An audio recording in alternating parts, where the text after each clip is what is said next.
안녕하세요. 네 번째로 인사드리는 예랑입니다.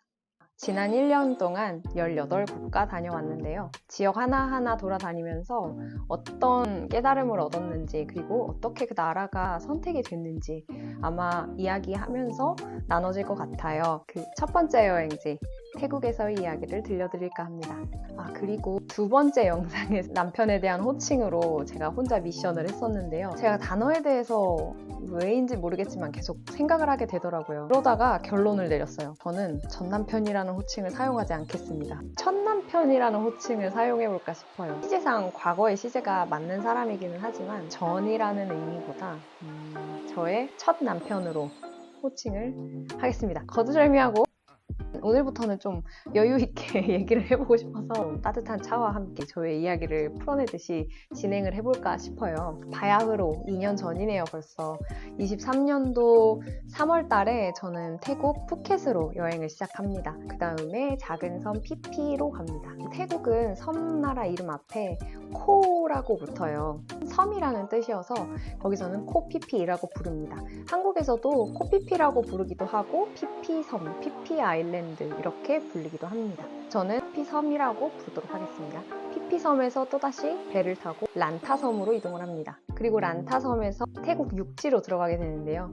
트랑이라는 작은 도시에 머물게 돼요. 그리고 트랑에서 마지막 태국의 정착지인 리페섬에 들어가서 다른 나라로 흘러가게 됩니다.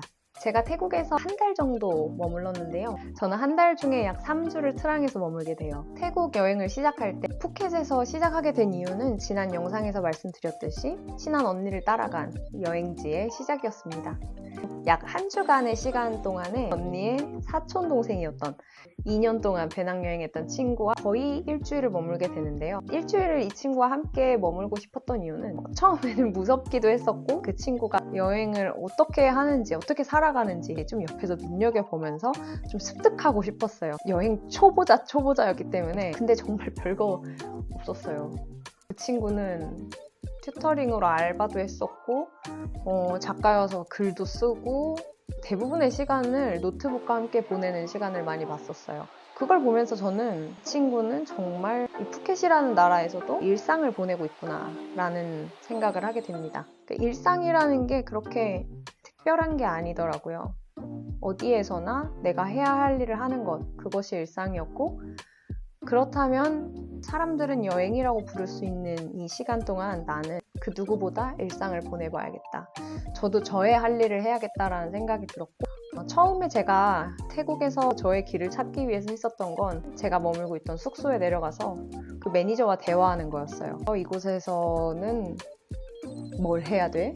이곳에는 사람들이 왜 오는 것 같아? 당신은 이 지역 사람입니까? 당신이 이 지역에 오게 된 이유가 무엇입니까? 그런 질문들을 했어요. 어쨌든 그 사람들이 현지인이잖아요. 너는 내가 어디로 갔으면 좋겠니? 이런 질문을 해서 거의 전적으로 이 호스텔 직원이 추천해주는 그 곳으로 이동을 합니다. 두 번째 섬, 피피섬이었어요. 좀 안타까울 만큼 태국 사람보다 외국인들이 훨씬 많은 그런 섬이었고요. 발 디딜 곳조차 없이 사람이 빽빽한 정말 작은 섬이었어요. 처음으로 많은 사람들과 함께 쓰는 숙소에 머물게 됐고요. 한 30명 이상 함께 쓰는 그런 방이었어요. 긴장을 많이 했었는데 다행히도 제가 들어갔던 시간에 제 1층 침대의 주인이 잠깐 들어왔었어요. 근데 일본인 여자였고 제가 강점이 있는 게 사람들한테 말을 정말 잘 걸어요. 그 친구한테 서스럼 없이 뷰포인트 트레킹이 있다. 난 거길 가려고 생각해. 근데 너 혹시 오늘 처음 왔으면 나랑 같이 갈래? 이러면서 저의 메이트로 만들었어요. 이 친구는 영어가 그렇게 익숙한 친구는 아니어서 서로가 서로를 위해서 노력하며 소통하면서 그렇게 뷰포인트를 올라갔어요. 1번 그렇게 어렵지 않았고요. 2번 올라가면서 3번도 한번 찍어볼까? 하면서 3번을 올라가다가 또 새로운 사람들 막 만나기 시작했어요. 석양을 다 본 뒤에 어두컴컴해진 그 다음에는 다 같이 거기에 있었던 사람들과 후레쉬를 비추면서 같이 내려오기도 하고 또 내려오다가 올라왔던 길은 문을 닫아서 또 다른 길로 내려가다 길을 잃어버리고 정말 어두컴컴한 그 길을 내려오면서 어둡다고 해서 다 무서운 게 아니구나. 정말 하나가 되면 무섭지 않을 수 있구나. 처음으로 길을 헤매는 재미에 빠져본 것 같아요. 저희가 일상생활을 하면서 앞에 길이 보이지 않으면 멈추게 되잖아요. 근데 가보기 전에는 그 다음에 길이 있는지 없는지 항상 몰랐던 것 같은데 사실상 길을 잃었을 때 발을 내딛지 않는 것만큼 위험한 일이 없더라고요. 그런 깨달음. PP에서 며칠이 지난 뒤에 또 이곳에서 가장 빨리 뜨는 배편이 어디로 가? 지금 2시간 뒤에 란타섬으로 가는 배가 있어. 그거 탈래? 그게 어딘지 찾아보지도 않고 생각해보지도 않고 전 란타섬으로 갑니다. 가는 길에 충분히 저는 그 섬이 어떤 섬인지 알 수 있어요. 인터넷을 찾아볼 필요가 없어요. 왜냐면 옆에 앉아있는 사람한테 물어보면 돼요. 너도 지금 란타섬 가는 거지? 란타섬은 어떤 섬이야? 물어보면 다 얘기해줍니다. 란타섬이 뭐가 유명해? 다 얘기해줍니다. 단언컨대 제가 여행하면서 네이버 블로그는 단 한 번도 보지 않았어요. 그냥 호스텔 직원이나 지나가는 편의점 직원한테 너가 제일 좋아하는 음식이 뭐야? 라고 물어보면서 식당도 찾아갔습니다. 한 1시간 반, 2시간 정도 뒤에 란타섬에 도착했는데요. 란타섬에서는 어쩌다 보니까 지금 태국 얘기를 다 하고 있는 것 같아요. 일단 하고 봅시다. 란타섬은 시골 섬인데요. 그리고 피피섬처럼 작아서 모든 곳을 다 걸어갈 수 있는 그런 것도 아니었고요. 무조건 오토바이 또는 툭툭이라는 택시를 타고 갔어야만 했습니다. 자전거를 빌리기에는 또 섬이 좀 컸어요. 그래서 오토바이나 스쿠터가 제격인 그런 섬이었는데 저는 오토바이를 운전할 수 있는 면허도 없었고 자신도 없었습니다.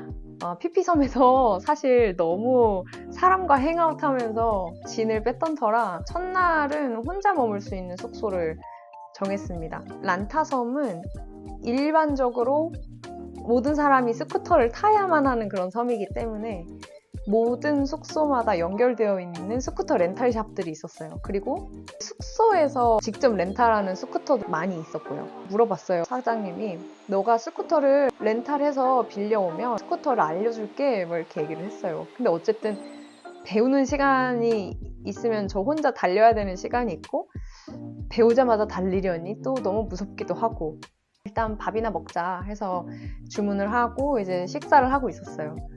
근데 그러다가 혼자 먹고 있는 한 남성이 있었는데 그 친구가 제가 숙소 사장님이랑 했던 대화를 자기가 밥 먹으면서 들은 거예요.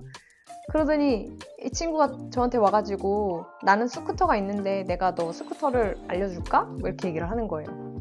이 친구한테 스쿠터를 배웠는데 도저히 전 못하겠더라고요. 그 친구랑 친해지면서 스쿠터를 타고 여행을 하게 됐어요. 막 란타섬을 제가 미리 만약에 찾아봤다면 스쿠터를 타지 못해? 그러면은 란타섬은 패스해야겠다 이런 생각을 먼저 했을 수도 있을 것 같아요. 모든 능력이 다 갖춰져야만 뭔가를 할 수 있는 게 아니라 가서 보니까 내가 이런 능력이 필요했고 그 능력이 없다라는 걸 얘기를 했을 때 옆에 능력이 있는 사람이 내 친구가 되고 그렇게 저는 여행을 할 수 있고 이게 참 불가능해서 가능을 찾게 되는 재미라고 해야 할까? 란타섬이 제게 남긴 의미였습니다. 사실 진짜 중요한 이야기는 지금부터 시작을 하는데요. 란타섬에 있을 때 부활절이 지나갔었어요. 푸켓이랑 피피섬을 지나가면서는 교회를 못 찾았어요. 교회 유튜브를 보면서 예배를 드렸었는데요. 그래도 명색의 부활절에는 직접 내가 언어가 다를지라도 교회를 가서 예배를 드리고 싶다라는 생각이 드는 거예요. 그래서 란타섬에 있는 교회를 구글에다 검색을 했어요. 란타섬이 이렇게 길쭉하게 생겼거든요. 길쭉하게 생기진 않았어요. 길쭉하게 생겼네. 란타섬이 이렇게 생겼으면 주민이 이렇게 슉 되면서 란타 처치 이렇게 딱 뜨는 거예요. 이게 어떤 교회인지 제대로 된 교회인지 아닌지만 일단 확인을 하고 싶어서 리뷰를 들어가서 이렇게 읽는데 그 당시에 리뷰가 4개밖에 없었어요. 다 다른 시기에 써있던 리뷰들이었어요. 근데 너무 웃겼던 게 내가 궁금했던 거를 리뷰 하나하나가 다 채워주고 있었어요. 이 교회는 몇 명의 사람밖에 없어. 이 교회는 몇 시에 예배를 해. 이 교회는 영어로 진행되진 않지만 자막이 달려있어. 이런 고급 정보들이 리뷰를 통해서 막 서로 소통을 하고 있는 거예요. 일요일이 되고 저는 교회를 걸어갑니다. 한 몇십 분을 걸어가요, 교회에. 스쿠터는 없었기 때문에. 갔는데 그 리뷰에서 자매님 2분과 형제님 1분이 TV로 예배 영상을 시청합니다. 이런 리뷰가 있었어요. 그 리뷰대로 그렇게 유튜브로 영상을 봤어요. 근데 실시간 영상이었고 아까 자막이 달린다고 했었거든요. 목사님이 하시는 모든 말씀에 달리진 않고요. 그 성경 구절을 영어로 번역해주는 정도였습니다. 그래서 대충 오늘 이 구절에 대해서 말씀을 하시는구나. 그리고 가끔가다 이제 주제가 뜨거나 뭔가가 이렇게 뜨면은 캡처해서 번역기를 돌려서 이런 주제로 말씀하시는구나 라고 하면서 바쁘게 예배를 드렸어요. 사실 제가 태국에 대해서 생각해 본 적도 없었고 마음이 움직여서 태국에 와 있었고 내일에 대한 계획도 없고 어떻게 어디서 무엇을 해야 할지 아무것도 모르는 그 상황 속에서 매일같이 그리고 매 순간마다 하나님한테 저 오늘 뭘 해야 할까요? 제가 오늘 누굴 만날지 모릅니다. 그러나 그 사람이 하나님은 이미 알고 계셨던 제가 만나야 하는 사람이기를 소망합니다. 기도를 매일같이 올렸던 것 같아요. 란타 교회에서 예배를 드릴 때 설교 시간이 지나고 기도하고 찬양하는 시간이 이어졌는데 아버지 사랑 내가 노래해 라는 찬양이 있어요. 근데 그 찬양을 태국어로 부르고 있는 거예요. 저는 그 찬양의 가사를 알기 때문에 제 언어로 찬양을 하면서 예배를 드릴 수 있다는 게 너무 신기하고 감격스럽기도 했었어요. 그리고 청년부 특송이 이어졌어요. 뭐 음이 안 맞아서 서로 막 키득키득거리면서 서로를 바라보고 웃고 그냥 그 찬양하는 모습이 너무 행복해 보이는 거예요. 저들이 있는 저 공동체는 되게 행복해 보인다라는 생각이 들어서 그 교회에 가보고 싶어졌었어요. 제가 원하는 것이 생기는 마음이라는 게 여행하는 시간 동안 처음 느껴봤었던 것 같은데 나 트랑에 가고 싶어. 트랑은 어떤 곳이야? 숙소로 가서 숙소 매니저에게 물어봐요. 트랑이 란타섬과 가장 가까운 도시이기도 해요. 그러다 보니 란타섬에서 이런 숙박업을 하고 요식업을 하고 있는 사람들이 대부분 고향이 트랑인 거예요. 그래서 이 사람들은 트랑에 대해서 제가 물어보니까 한결같이 트랑은 볼 게 없어. 트랑에 가지 마. 트랑같이 재미없는 곳에 가려고 해. 고민하다가 결국에 오늘 태국에 대해서 제가 이야기를 드렸는데요. 두 번째 태국 다음 이 시간에도 들어주시면 감사하겠습니다. 그럼 안녕. 너무 말이 많다.